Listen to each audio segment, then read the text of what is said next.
بسم اللہ الرحمن الرحیم۔ یہ سورۃ الانفال کا رکوع نمبر 2 ہے۔ اس رکوع کے اندر اللہ تعالیٰ نے غزوہ بدر کے اندر مسلمانوں پر انعامات کا ذکر کیا ہے اور ساتھ ہی کفار کو چیلنج بھی دیا ہے۔ اذ یغشیکم النعاس، جب اللہ تعالیٰ نے تم پر اونگ طاری کر دی۔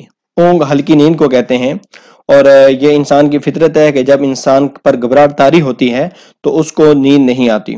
تو اللہ تعالیٰ کے حکم سے مسلمانوں کو نیند نہیں آ رہی تھی، جبکہ اللہ تعالیٰ نے مسلمانوں کو غزوہ بدر سے پہلی رات گہری نیند طاری کر دی، جس کی وجہ سے ان کے جو دل تھے اطمینان ان کے اوپر نازل ہو گیا، اور صبح جب وہ اٹھے تو وہ بہت زیادہ فریش تھے اور انہوں نے جنگ اچھے طریقے سے لڑی۔ جب اللہ تعالیٰ نے تمہارے اوپر اونگ طاری کر دی، امنۃ من، تمہیں سکون دینے کے لیے، امن دینے کے لیے، وَيُنَزِّلُ عَلَيْكُم مِّنَ السَّمَاءِ مَاءً، اور اللہ تعالیٰ نے تمہارے اوپر آسمان سے پانی نازل کر دیا، یعنی بارش نازل کر دی۔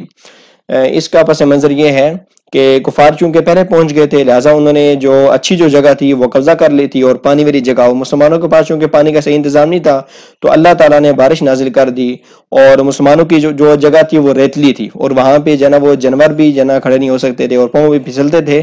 تو اللہ تعالیٰ نے جب بارش نازل کی تو جو ہے نا وہ ریت بیٹھ گیا، اور کفار کی جو جگہ تھی وہاں چونکہ مٹی تھی تو وہاں جو ہے نا کیچڑ سا بن گیا۔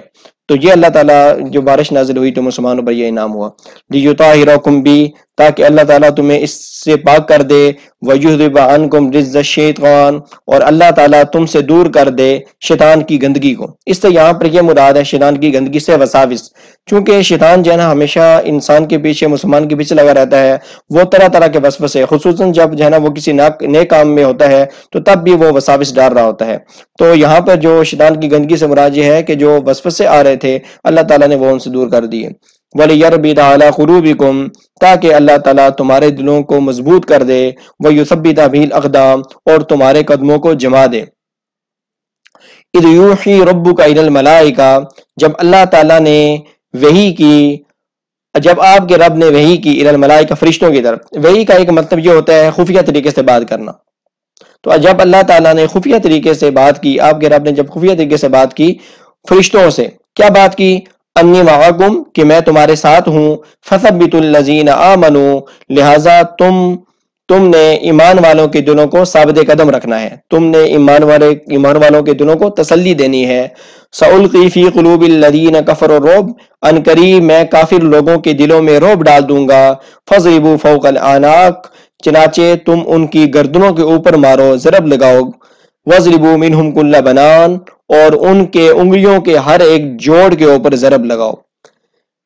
ذَلِكَ بِأَنَّهُمْ، کیونکہ یہ اس وجہ سے، شَاقُوا اللَّهَ وَرَسُولَهُ، کہ یہ جو مشرکین مکہ ہیں انہوں نے اللہ اور اس کے رسول کی مخالفت کی تھی۔ وَمَن يُشَاقِقِ اللَّهَ وَرَسُولَهُ، اور جو اللہ اور اس کے رسول کی مخالفت کرتا ہے، فَإِنَّ اللَّهَ شَدِيدُ الْعِقَابِ، تو بے شک اللہ تعالیٰ بہت سخت سزا دینے والا ہے۔ ذَلِكُمْ فَذُوقُوهُ، چنانچہ اس وجہ سے، فَذُوقُوهُ، تم چکھو، اس کا مزہ چکھو۔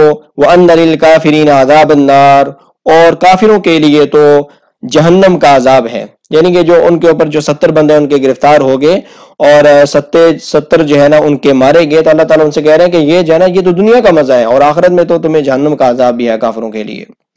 یا ایھا الذین آمنوا، اے ایمان والو، اذا لقیتم الذین کفروا، جب تمہارا مقابلہ کافروں کے ساتھ ہو۔ تو یہاں سے اللہ تعالیٰ جنگ کے کچھ احکام بتا رہے ہیں، اور یہ بتا رہے ہیں کہ جنگ سے بھاگنا جائز نہیں ہے مگر 2 وجہ سے۔ ایک یہ کہ انسان اگر اپنے جو قافلہ ہے اس سے ملنا چاہتا ہے تو تب جو ہے نا پیچھے پسپائی اختیار کر سکتا ہے، اور دوسرا یہ ہے کہ انسان کسی جنگی چال کے لیے پیچھے جا سکتا ہے۔ تو ان 2 وجہ سے آپ میدان جنگ سے پیچھے جا سکتے ہیں، اس کے علاوہ میدان جنگ سے بھاگنا جائز نہیں۔ ہاں، اگر مسلمانوں کی تعداد، اگر کفار کی جو تعداد ہے وہ مسلمانوں کی تعداد سے دگنی ہے یا دگنی سے کم ہے، تو پھر تو جو ہے نا وہ بھاگنا جائز نہیں ہے۔ مثلا ایک طرف 1000 ہے، دوسری طرف 2000 ہیں، تو پھر جو ہے نا وہ بھاگنا جائز نہیں ہے۔ لیکن اگر دگنی سے زیادہ تعداد ہے کفار کی، تو اس صورت میں بھی میدان جنگ سے بھاگ سکتے ہیں۔ یا ایھا الذین آمنوا، اے ایمان والو، اذا لقیتم الذین کفروا، جب تمہارا مقابلہ کافر لوگوں سے ہو، زحفا، لشکر کی صورت میں، فلا تولوہم الادبار، تو تم پیٹ پھیر کر مت بھاگو۔ وَمَن يُوَلِّهِمْ يَوْمَئِذٍ دُبُرَهُ، اور جو اس دن پیٹ پھیر کر بھاگے گا الا متحرفا لقتال. اب یہاں پر وہ یہ دو صورتیں بتائی جا رہی ہیں کہ کن دو صورتوں میں آدمی پسپائی اختیار کر سکتا ہے.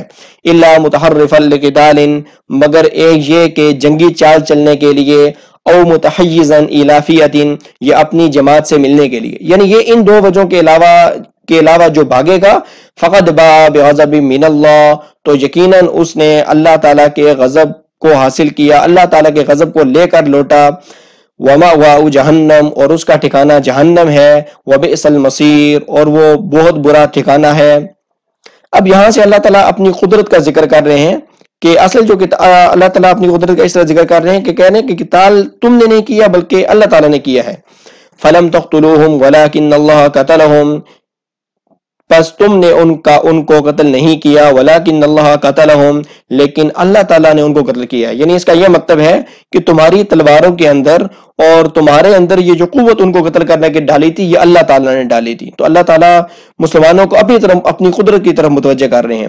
وما رمیت اذ رمیت ولکن اللہ رما، اور جو کنکریاں، جو مٹی آپ نے پھینکی تھی، جب آپ نے پھینکی تھی تو آپ نے نہیں پھینکی تھی بلکہ وہ اللہ تعالیٰ نے پھینکی تھی.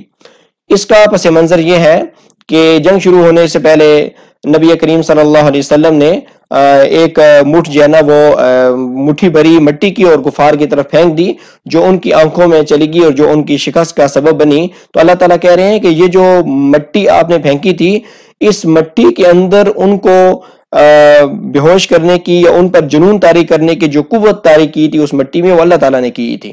وما رمیتا، اور جو مٹی آپ نے پھینکی تھی، اذ رمیتا، جب آپ نے پھینکی تھی، آپ نے نہیں پھینکی تھی، ولکن اللہ رما، لیکن وہ تو اللہ تعالیٰ نے پھینکی تھی. یعنی جب آپ نے وہ مٹی پھینکی تھی تو آپ نے نہیں پھینکی تھی بلکہ اللہ تعالیٰ. یعنی اللہ تعالیٰ اپنی قدرت کی طرف اشارہ کر رہے ہیں کہ اس مٹی کے اندر ان کی قوت کو سلب کرنے کی جو طاقت ڈالی تھی وہ اللہ تعالیٰ نے ڈالی تھی. وَلِيُبْلِيَ الْمُؤْمِنِينَ مِنْهُ بَلَاءً حَسَنًا، تاکہ اللہ تعالیٰ مومنوں کو اپنی طرف سے اچھا بدلہ عطا کرے. ان اللہ سمیع علیم، بے شک اللہ تعالیٰ خوب سننے والا ہے، بہت زیادہ جاننے والا ہے. ذالکم، اور اس وجہ سے، وَأَنَّ اللَّهَ مُوهِنُ كَيْدِ الْكَافِرِينَ، اور اللہ تعالیٰ کافروں کی تدبیروں کو کمزور کرنے والا ہے. موہن کا مطلب ہے کمزور کرنے والا. اللہ تعالیٰ کافروں کی تدبیروں کو کمزور کرنے والا ہے. اب یہ جو آگے آیت آ رہی ہے اس کا پس منظر یہ ہے کہ جب ابو جہل اور اس کا لشکر وہاں سے روانہ ہو رہے تھے تو انہوں نے اپنی فتح کی دعا نہیں کی بلکہ یہ دعا کی تھی کہ یا اللہ اگر جو بھی لشکر حق پر ہو تو اس کو فتح عطا کرنا. تو اس وجہ سے اللہ تعالیٰ کہہ رہے ہیں کہ فتح تم نے مانگی تھی لہذا مسلمان فتح ہو گئے، اب ایمان لے کے آ جاؤ. ان تستفتحوا فقد جاءکم الفتح، اگر تم نے اللہ تعالیٰ سے فتح مانگی تھی، فقد جاءکم الفتح، تو چنانچہ فتح تمہارے پاس آ چکی ہے، تمہیں پتہ لگ چکا ہے کہ کون فتح یاب ہوا ہے. تو یعنی اس نے یہ کہا تھا کہ جو بھی گروہ حق پر ہو اے اللہ تو اسے فتح عطا کرنا. تو اللہ تعالیٰ اب کہہ رہے ہیں کہ اب تو اللہ تعالیٰ نے مسلمانوں کو فتح عطا کر دی ہے، اب بھی تمہیں جو ہے نا وہ غیرت نہیں آ رہی، تم ایمان نہیں لے کر آ رہے. وَإِن تَنْتَهُوا فَهُوَ خَيْرٌ لَكُمْ، اگر تم ابھی بھی باز آ جاؤ تو یہی تمہارے لیے بہتر ہے.